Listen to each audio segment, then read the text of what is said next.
2020, y'all. And it's different than when it was 2016. You know, the game has been elevated. As we can tell, there's no expense being spared. We had a black billionaires. Any issues he ever had, I handled that.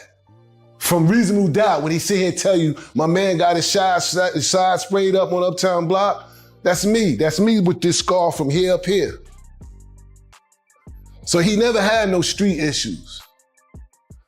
Rob him, I'm going to see them.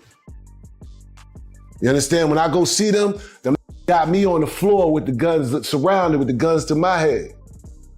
Behind him. Only thing saved my life is me really knowing these things. They spared my life. From Emory Jones, who held it down behind bars for JayZ only to feel abandoned, to DeHaven Irby, the man who once took a bullet for Hob and later called him a traitor. The circle around Jay has always carried shadows, and now Haven is caught in federal heat that could tilt the whole empire. This is the real story behind JayZ's most dangerous ally. DeHaven Irby's path is built on loyalty, betrayal, and wounds that never healed. He wasn't just a guy from the block, he was family. He says he pulled Jay into the hustle, taught him the game, and opened the doors to that street life. Both born and raised in Marcy projects, same building, same floor, side by side from the start. Haven, 6 months older, was already deep in the grind. He claims he showed Jay how to move clean, make the right connections, dodge the feds, stay steps ahead. Together they pushed weight from Brooklyn to Trenton and down through Maryland in the late 80s, when every move carried risk and every dollar had a cost. Look at me in my face, right? During my trial, look at me in my face telling me, yo, don't worry about it, bro. I got you. And I never see him again. Then came the night that changed everything. DeHaven says one Uptown deal went bad fast. Guns out, chaos everywhere. In the middle of it, he caught a shot in his side, trying to shield JayZ bleeding out. He flagged a cab, handed Jay the money and the product, and told him to grab his mother and meet him at the hospital. That was the loyalty he lived by. Jay later nodded to that night in Dead Presidents 2, mentioning his man getting his side sprayed on an Uptown block. For them, that bar wasn't rap, it was memory. But the break between them hit years later in the early 2000s when DeHaven got grabbed on federal trafficking charges. He says JayZ looked him straight in the eyes before trial and said, "Don't worry, I got you." But when the case got serious, Jay disappeared. No calls, no visits, no lawyer money, no support. Haven fought the case alone, refusing to cooperate and somehow beat the charges. By the time he walked out, everything was gone. He came home broke and invisible while Jay had risen to global icon status. Then in 2007, the wound ripped back open when Jay dropped no hook and spit the line, "Fada Haven for caving. That's why we don't speak." It sounded like a direct diss, a cut meant to sting. The line made it seem like DeHaven had cooperated with the feds, but he stood firm, calling it a lie every time he's repeated in interviews that he never snitched and that no paperwork exists to support what Jay implied. Things got even more tangled when DeHaven learned who Jay was doing business with. My Uncle Buzz, like he had this police look with him, right? So he was easier to move up and down the highway. You know what I'm saying? Police, we'd be in a whole nother car, but the police would look at my uncle and be like, "Man, this nigga like the police, he keep going." He just had a police look. Jay had teamed up with Desiree Perez, DeHaven's ex from the early 90s, who had previously cooperated in a major drug case before rising to become CEO of Roc Nation. That connection hit DeHaven like a twist he never saw coming. Now at 55, he's living quieter but not silent. He's appeared on podcasts and built an Instagram series called Marcy Made, breaking down his version of the past. In 2024, he called JayZ a coward, saying there's no fixing the betrayal, though he's forgiven him for his own peace. And as that fire kept burning, another storm was forming. Sean "Diddy" Combs, JayZ's longtime friend and business ally, suddenly wrapped in some of the darkest allegations the hip-hop world has ever witnessed. For years, Diddy and JayZ stood as twin kings of the culture, two men who came from the hustle and built empire-level success. From Brooklyn to Harlem, their rise wasn't just music, it was movement. In the late 90s, both were shaping lanes as artists and moguls, breaking barriers once thought unreachable. They linked up on tracks, hit some of the wildest industry parties, and showed up together at major events. The bond looked tight, two street-raised visionaries turning struggle into power. They built billion-dollar brands, shared ventures, and became symbols of Black excellence. From champagne launches to luxury fashion, the Jay and Diddy alliance looked unshakable. Then came September 2024, and everything in this narrative flipped. Diddy was arrested on federal charges that included trafficking, racketeering, and coercion connected to alleged freak-off parties dating back to 2008. Prosecutors claimed he used fame and money to pressure women into disturbing situations, some allegedly filmed without consent. Diddy pleaded not guilty, but the accusations kept piling up, with more than 100 people coming forward. And then, in December 2024, came the bombshell that changed the entire landscape. A civil lawsuit was amended, this time naming both Diddy and JayZ in a set of disturbing allegations. The filing claimed a young woman was picked up after the 2000 MTV Video Music Awards, taken to a private after-party, drugged, and assaulted. The anonymous plaintiff, represented by attorney Tony Busby, laid out accusations that instantly ignited headlines. Both men denied everything, but the internet erupted.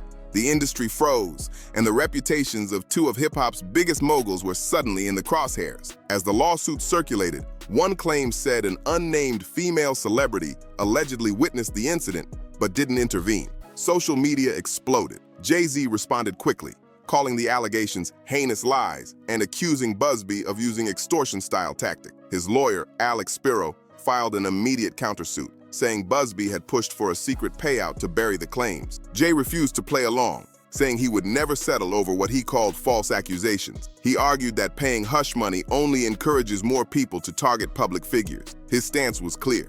He wanted everything out front, not buried behind NDAs or quiet deals. Jay also tried to distance himself from Diddy entirely, saying their friendship was mostly business optic. Through his lawyer, he emphasized they were never close, despite the parties, collabs, and red carpets. For fans who'd seen them side by side for years, the claim felt strange. From co-hosting events to sharing VIP tables, they'd long been viewed as one of hip-hop's top power duos. Meanwhile, Diddy's world kept collapsing. He remained in federal custody as the investigation widened and the empire he built started shaking. JayZ worked to keep his image clean and separate from everything surrounding the case. Then came the twist.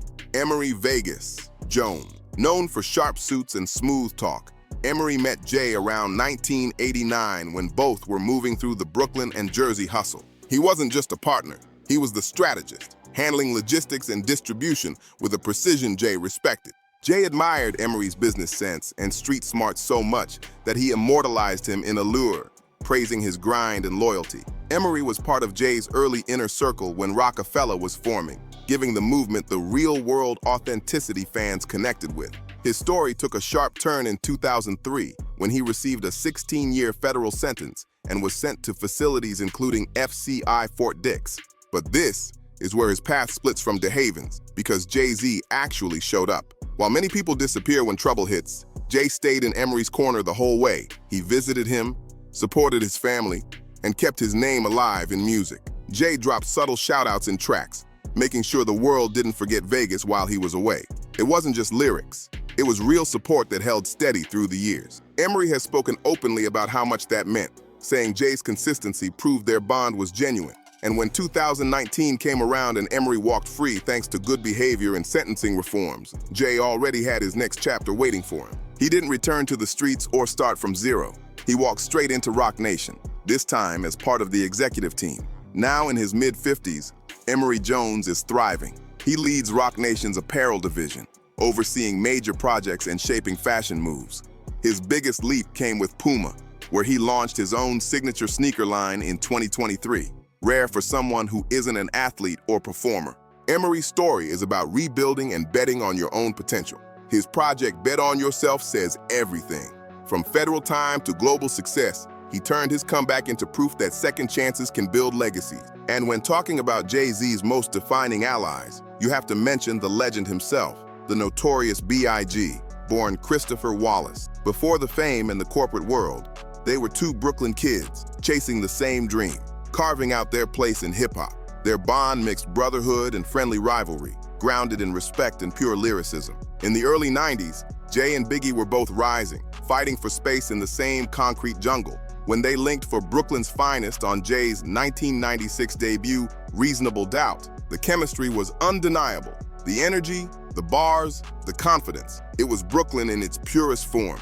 The track didn't just show they were elite, it stamped them as kings of their borough. Behind the scenes, whispers grew about something even bigger, a supergroup called The Commission, meant to unite Biggie, JayZ, and other major names. If it had dropped, it could have shifted the entire rap landscape.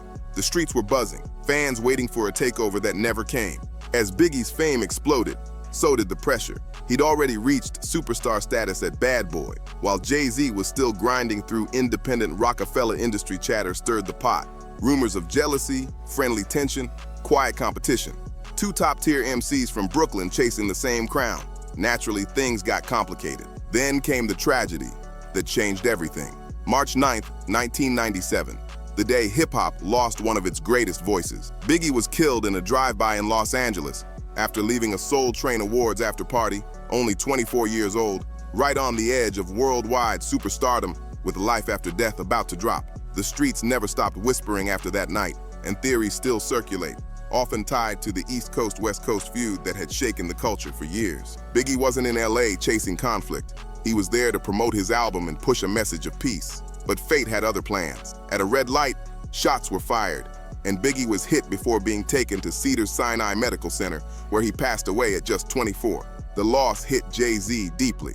He's honored Biggie in countless songs, keeping his name alive and acknowledging how much Big shaped his path. But over the years, conversations never stopped. Some fans wondered if Jay could have influenced the climate before it spiraled, while others argued that his rise filled the space Biggie left behind. That debate still splits hip-hop circle. After Biggie's passing, Jay stepped into a new era, more focused, more business-oriented, and far more selective about the people around him. To really understand that shift, you have to go back to the roots of his story. Enter Calvin Klein Buck, a name that rarely pops up in mainstream conversations, but carries weight in Brooklyn street lore. In those days, Klein was seen as a major figure with influence, someone people in the neighborhood spoke about. With respect, Jay looked to him not just as a mentor, but as someone who gave early guidance on how to move with discipline and awareness in an environment where every choice mattered. Around 1989, Jay began moving under Klein's guidance, learning the unwritten rules of the streets, how to scale operations, manage money, and stay aware of law enforcement. In Brooklyn lore, Klein was known for running a high-level operation that stretched beyond the neighborhood. When he crossed paths with a young Shawn Carter, he saw ambition and sharp instincts immediately. Their bond grew fast, and Jay later wove Klein's name into multiple songs, honoring the impact he had before Rockefeller, before boardrooms, before global fame. That world shaped Jay early, and Klein was one of the most influential figures in it. In Allure, Jay talks about riding shotgun in Klein's green BMW 5 Series, and in December 4th, he uses Klein as a symbol of the pull and danger of the lifestyle they came from. To Jay, Klein represented more than hustle. He represented presence, style, and control. Street stories say Klein's lessons weren't just about earning, they were about image move with discipline. Keep yourself polished, project confidence even when chaos surrounds you. His nickname, Calvin Klein, came from his sharp fashion sense and clean presentation, with every outfit calculated and every move intentional. He made the street game look polished, moving with a cold, calculated style. But every run eventually hits its limit. By the mid-1990s, Klein's reign began to collapse under its own weight. The streets were shifting, the pressure was rising, and federal cases started stacking. By 1994, he was locked up, beginning what turned into more than a decade behind bars. During one major bust, neighborhood whispers claimed JayZ might have been present, but somehow slipped away. Some old heads even suggested Klein protected him. None of it has ever been confirmed, and to this day, those stories float around Brooklyn more like folklore than proven history. What truly separates Klein's story is how he handled life after everything fell apart. Instead of coming home bitter, he focused on rebuilding. When he was released in the mid-2000s, he chose legitimate lanes, speaking about his past through interviews and documentaries rather than returning to old habits. He even appeared in the 2002 film Paid in Full, a story based on the same world he once moved through. By 2014, his lengthy Vlad TV interview series gave fans a raw look at his journey, from street figure to redemption arc, showing how experience can outlive the game itself. And whenever Klein speaks about JayZ, there's no resentment. He talks with respect, saying Jay always carried a sharper mindset than most in Klein's eyes. Even back then, Shawn Carter looked like someone built for something bigger than the block, someone destined to turn hustle into a legacy. Klein has said the chaos of the game, the paranoia, violence, and constant tension eventually became too much. Serving time, he later admitted, became a strange kind of blessing because it pulled him out of a life that likely would have ended badly. That level of reflection showed growth, something rare in the world he came from. Shifting from street mentors to business architects brings us to one of JayZ's most important partners, Kareem "Biggs" Burke. He wasn't just an associate. He helped build a dynasty alongside JayZ and Dame Dash. Biggs co-founded Rockefeller Records in 1994, a label that reshaped hip-hop. Before the fame, Biggs had his own story rooted in the tougher parts of New York life. He wasn't loud or attention-seeking. He moved quietly, handling things behind the scenes. People from that era often say he had strong connections and a deep understanding of the street economy. Many have claimed that early cash from his hustle days helped fund the earliest stages of Rockefeller, though those details live mostly in legend and old interviews rather than confirmed records. What made Biggs essential was his mix of discipline, instinct, and business awareness. His reputation carried weight. He didn't need to brag, and people understood his presence without him saying much. As Rockefeller grew, so did everything attached to it. Music dominance, clothing lines, brand partnerships, and influence that spread far beyond hip-hop. Rockaware, the clothing brand born from their collective hustle, exploded into a multi-million-dollar force. For a while, the trio looked unstoppable. JayZ the star, Dame Dash the showman, and Biggs the quiet strength behind the scenes. But just as the empire felt untouchable, Biggs' past returned and shifted everything. By 2010, Kareem "Biggs" Burke's world flipped. He was swept up in Operation Green Venom, a federal investigation targeting a large multi-state marijuana network.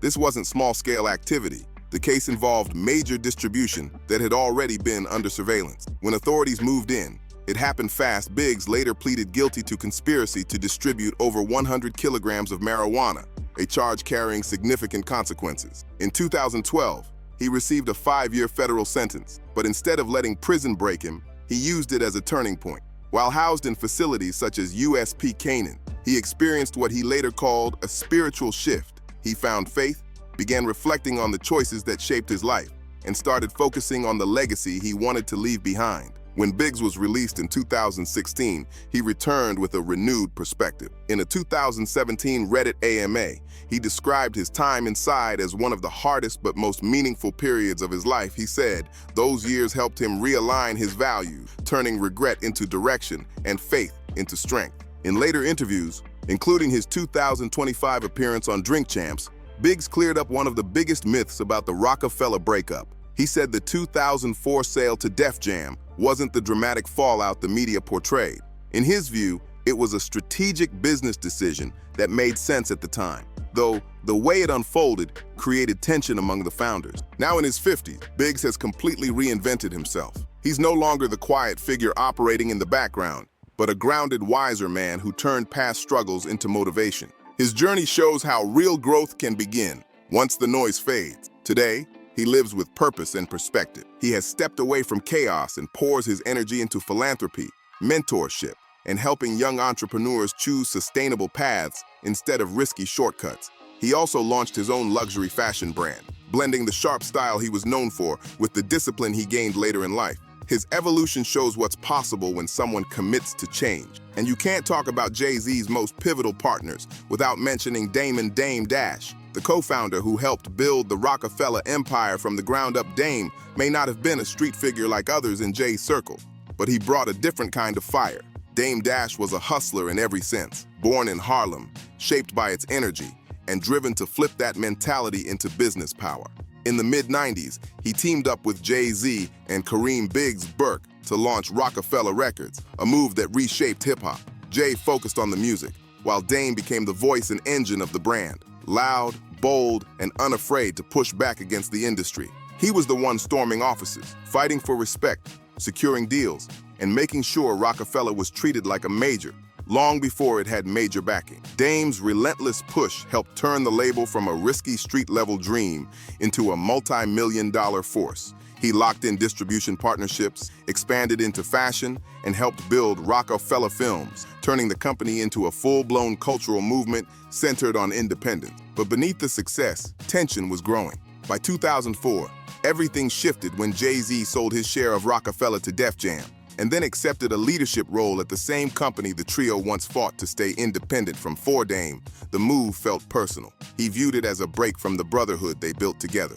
a moment where the vision they shared for autonomy suddenly split in two. The Rockefeller breakup became one of hip-hop's most emotional and public business fallouts. When JayZ sold his stake and accepted the Def Jam presidency, Dame Dash and Burke found themselves pushed out of the company they helped build. The split wasn't quiet. Dame spoke loudly in interviews, saying Jay abandoned the independent vision they started with. Jay's side argued that Dame's aggressive business style made separation unavoidable. What began as brotherhood turned into years of interviews, tension, and public back and forth. Dame often said he felt sidelined once Jay rose higher, while Jay continued moving through major deals without him. Meanwhile, Dame faced real financial pressure, including lawsuits and debts that piled up through the mid-2000s. Legal disputes over Rockaware, recordings, and ownership of pieces of the Rockefeller legacy kept the separation alive long after the partnership ended. Dame has said for years that he was slowly pushed out of the industry, claiming JayZ's circle made sure his name stayed out of major opportunities.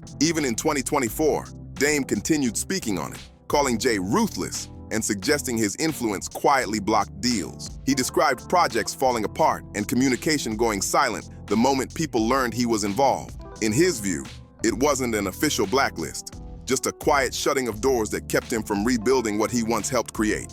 Then comes one of the most infamous chapters in JayZ's story, the 1999 incident involving record executive Lance Rivera. The night of December 9th at the Kit Kat Club, tensions peaked. Jay, already a major star, was frustrated over rumors that his upcoming album had been leaked. Multiple reports at the time suggested he believed Rivera was connected to the situation, and when they crossed paths at the event, things escalated. What happened that night quickly became one of the most discussed moments of JayZ's early career. According to reports from the time, Jay confronted Lance Rivera. Tensions rose, and a physical altercation followed. Rivera was injured and taken to the hospital, while the venue descended into confusion as security moved in. JayZ left the club but returned the next day with his attorney to surrender. He was charged with assault and initially pleaded not guilty, saying the situation was not being described accurately. As the case progressed, witness statements and the overall attention surrounding it put increasing pressure on him. In 2001, Jay changed his plea and accepted responsibility for third-degree assault, receiving 3 years of probation. In his 2010 memoir, Decoded, he described the incident as a low point, saying he let emotion override judgment. Jay later wrote that the incident reminded him success didn't erase old instincts, and that one bad decision could jeopardize everything he'd built.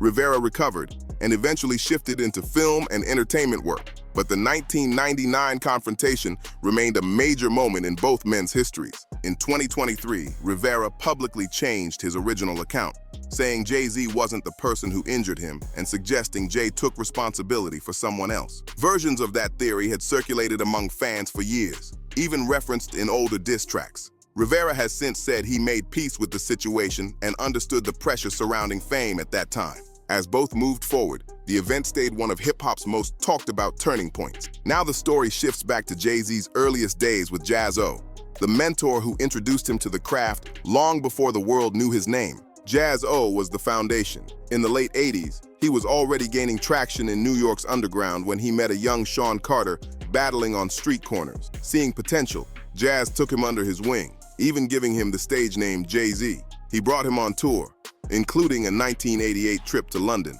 and taught him stage presence, writing structure, and how to move like a professional instead of a neighborhood rapper. Jay served as Jaz-O's hype man, absorbing everything, but as Jay's skills and momentum grew, distance formed. By the time Jay co-founded Rockefeller in the mid-90s, his vision had expanded, and Jaz wasn't part of the direction. Accounts differ on why they split. Some say Jaz felt overlooked after helping Jay early on, while Jay reportedly saw it as natural career progression. The tension simmered quietly until the mid-2000s, when Jaz released several diss tracks expressing his side of the fallout. Jaz-O's frustration eventually came out through music. Tracks like Get Your Proper Paper and Love Is Lost took direct aim at JayZ, with Jaz expressing feelings of betrayal and being left behind after helping Jay early on. The lyrics were emotional and personal, reflecting the viewpoint of someone who felt overlooked once success entered the picture. Jaz portrayed himself as the mentor who opened doors, only to watch Jay rise without acknowledging him. JayZ never responded publicly, no diss tracks or subliminals, choosing instead to stay silent while his career continued to grow.